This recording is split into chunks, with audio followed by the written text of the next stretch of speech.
네, 결국 새누리당 유승민 원내대표 자리에서 물러났습니다.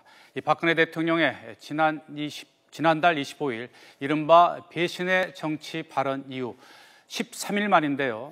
지키고 싶었던 가치가 있었다고 말한 유승민 원내대표가 얻은 것은 무엇이고 또 잃은 것은 무엇인지, 또 그리고 앞으로 전국의 향방은 어떻게 될 것인지 전문가들과 함께 보다 자세히 짚어보도록 하겠습니다.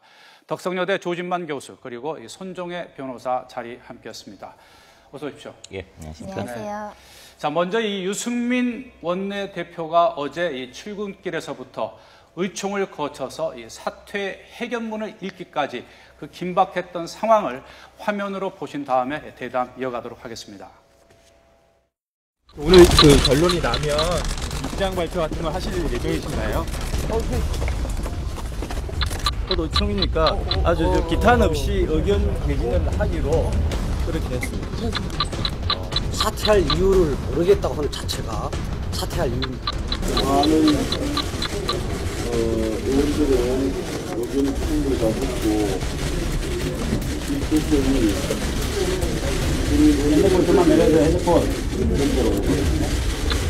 저는 오늘 새누리당 의원총회의 뜻을 받들어 원내대표직에서 물러납니다. 저희 거취 문제를 둘러싼 혼란으로 큰 실망을 드린 점은 누구보다 저희 책임이 큽니다.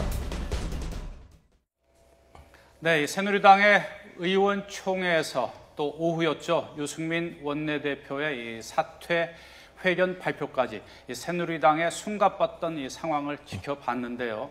자, 이 두 분께 먼저 이 유승민 이 사퇴까지 어제 화면도 보셨지만 총평을 하자면 어떻습니까? 우리 조 교수께서 먼저 말씀해 주시죠. 저는 좀 안타깝다라고 생각합니다. 유승민 전 원내대표가 꼭 이런 식으로밖에 사퇴할 수밖에 없었나.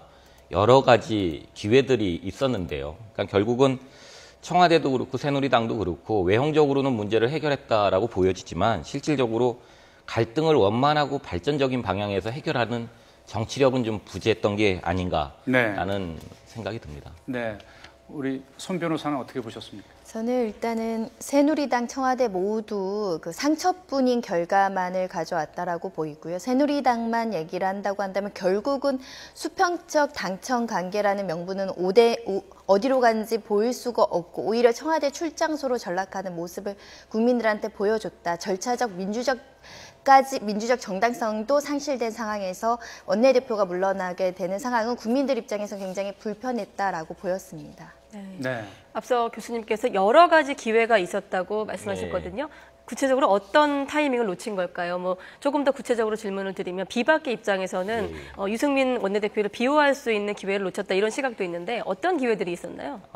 물론 이제 당론을 따른다는 게 일단요. 당론을 따른다는 게 당론이 결정되는 과정에서 민주적으로 당론이 결정됐으면 그걸 따라야 됩니다. 그게 정당 정치인데 김무성 대표 주도로 했던 이 당론이 결정되는 과정이요. 이게 과연 민주적으로 의사수렴을 해서 당론이 결정된 건가라는 의문이 있고요. 그다음에 청와대도 유승민 전 원내대표가 처음에 이제 사죄를 했을 때라든지 여러 가지 그 분곡점에서 한 번쯤은 당 대표라든지 아니면 유승민 전 원내대표를 해서라도 좀 소통하고 뭔가 문제 해결할 수 있는 실마리를 몇 번의 타이밍은 분명히 가질 수 있었는데 그런 부분들을 청와대도 그렇고 또 당에서도 그렇고 그런 계기들을 못 마련했다라는 게 좀 아쉽다라는 생각입니다. 네, 자 우리 손 변호사님, 어제 의총에서 시작되기 전에는 친박계 의원과 비박계 의원 간에 뭐 치열한 어떤 토론이 벌어질 것이다. 그래서 상당한 시간이 걸릴 것이다 했는데 뚜껑을 열어보니까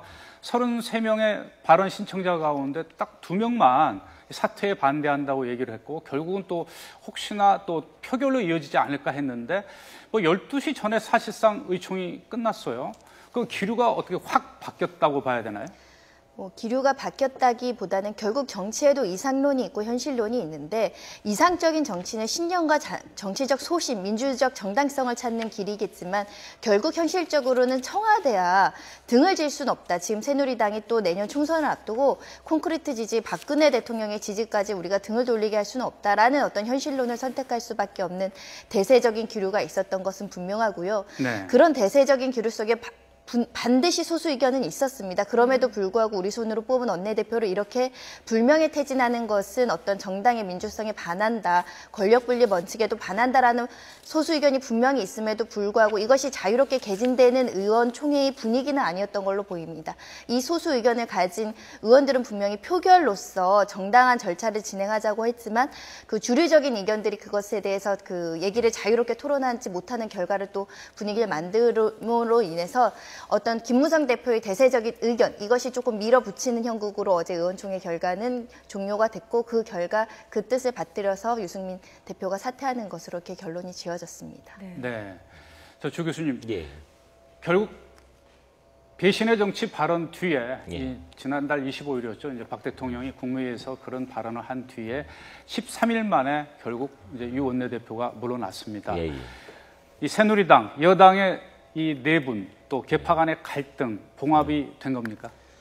외형적으로는 봉합이 됐다라고 봐야 되겠죠. 그 개파 문제도 있지만 갈등의 소지가 있는 부분들은 일단은 외형적으로는 처리를 했다라고 보여지는데 과연 유승민 지금 전 원내대표가 지금 사퇴를 했다고 해서 기존에 갖고 있던 개파 간의 갈등이라든지 당청 관계라든지 이 당내 뭐 민주주의라든지 이런 근본적인 부분들이 해결될 수 있나? 물론 계기는 마련될 수 있다라고 보여집니다. 그래서 앞으로가 더 굉장히 중요하겠죠. 그러니까 실질적으로 대통령, 청와대하고 그다음에 김무성 대표도 이제는 당청 관계를 제대로 정립을 하고 그다음에 개파 간의 갈등도 좀 해소할 수 있는 소통이라든지 다른 모습을 보일 필요가 있습니다. 당분간은 이게 표면화가 갈등이 그렇게 심각하게 표면화되지 않을 가능성은 있습니다. 근데 이게 좀 잠재기라고 보여지고요. 이 시간에 잘 어떻게 처리하느냐의 문제가 굉장히 중요하다라고 봅니다. 네. 김용태 네. 의원인가요? 뭐 대충 우해서 박수치고 끝낼 것이 아니라고 생각한다. 표결을 하자 이런 의견을 낸 의원도 있었는데 만약에 뭐 이미 지금 결과는 나왔고 상황은 종료됐지만 만약에 표결까지 갔더라면 어떤 결과가 또 나왔을까요? 표결로 변호사님? 표결로 간다고 하더라도 아까 말씀드린 대세적인 결론을 바꾸지는 못했을 겁니다. 결국 수평선을 달리는 유승민 원내대표, 박근혜 대통령 개인적인 성향도 있습니다. 절대 굽히지 않고 소신을 굉장히 중요하게 여겨서 소신이 꺾이는 것보다는 차라리 던지고 나가는 이런 성향에 비춰보면 결국 청와대에 손을 들 수밖에 없는 새누리당의 어떤 의원들의 속내가 있었을 거고 그런 표결을 하더라도 표면적으로 이런 청와대를 반기를 드는 표는 던지기 쉽지 않았을 것이다. 던진다고 하더라도 굉장히 소수표에 불과했을 것이라고 생각하고요. 그 찬성표를 한다고 하는 의원들도 유승민 원내대표가 잘못해서 나가라는 얘기는 아니고 잘못하지 않았지만 앞으로의 그 우호적인 관계를 위한 대승적 희생의 차원이 컸기 때문에 찬성표가 훨씬 많았을 거라고 예상을 합니다. 네. 유 원내대표의 사퇴로 일단 이 여당의 내분, 이 갈등은 일단 수습이 됐는데, 자, 이 뒤숭숭한 여권 앞으로도 이 복잡한 상황은 당분간 이어질 것으로 보입니다.